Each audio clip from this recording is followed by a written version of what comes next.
I'm a big believer in the building relationships. It doesn't mean that you won't have significant differences across religious traditions. I mean, those don't disappear, but it means your ability to talk about those in a nuanced way, in a respectful way, is heightened considerably, as opposed to sitting Christians, Jews, Muslims in a room who don't know each other, and then say, let's talk about Palestine and Israel, right? Good luck, right?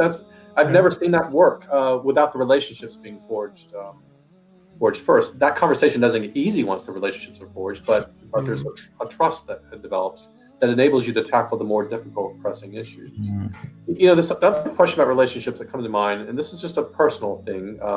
I wasn't planning to talk about this, but I did mention earlier that my wife died recently. She was diagnosed with pancreatic cancer in May of 2019. Gosh. And we spent the better part of a year in hospitals. We live about 70 miles from the Mayo Clinic, so she had a lot of her treatment there.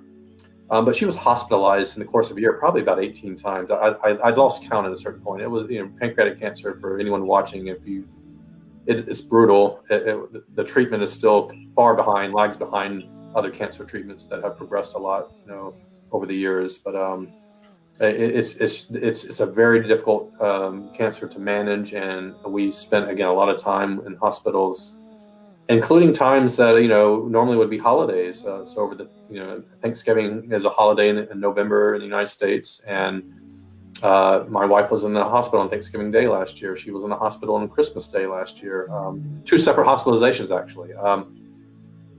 The people who reached out to us most consistently, there's plenty of people who reached out, but Muslims, Muslims near and far, including not even in the United States alone, Muslims in Britain. I have, just a far cry from 19 years ago, when my big problem was 9/11 had happened, and the people were demanding this, understandably, that their minister helps them understand Islam and helps connect them with Muslims, and I don't have any of that for them, right? And then 19 years later, when I'm in the worst part of my life as an adult, right, wrestling with helping care for my wife, who, I kind of recognized throughout the year she was going to die, right? And it was Muslims who were there providing condolences, who were offering prayers. When we were in the hospital on Thanksgiving Day, it was a local Muslim family in Rochester, Minnesota, who brought us food. So we didn't have a Thanksgiving meal at home. My daughter and I ate food from a Muslim family, and then it happened again on Christmas Day. On Christmas Day, what a great interfaith gesture, and a gesture of just compassion, that our Christmas meal as Christians, or people with a Christian background, came from Muslims on that day, right, in a hospital setting, when they knew that we were far from home or not at home, right? And the visitors to the hospital, I started to recognize, and I have to be careful how I say this, but you get to a certain point in your life when you're trying to find out, who are my people? Who are my people? And I,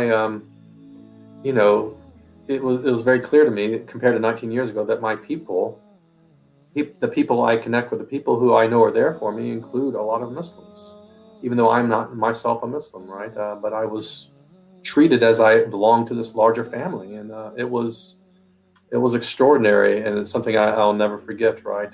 But the power of relationships, and then how those relationships come to bear when, I'm not needing support for writing a book on Islamophobia or publicly challenging Donald Trump or whatever. I'm kind of in this private sphere of my life, trying to manage things with this dreadful disease that my wife is battling, and it's Muslims who are there on the front lines in terms of care, and that's the power of relationships and interfaith work in the long run, and a big difference in 19 years of my life, and when I didn't know any Muslims at all. So now, going back to Jordan's earlier question, I have had a lot of significant relationships with Muslims, and it's not just when I'm doing my activism work. It's been in some very private moments, very intimate moments as well.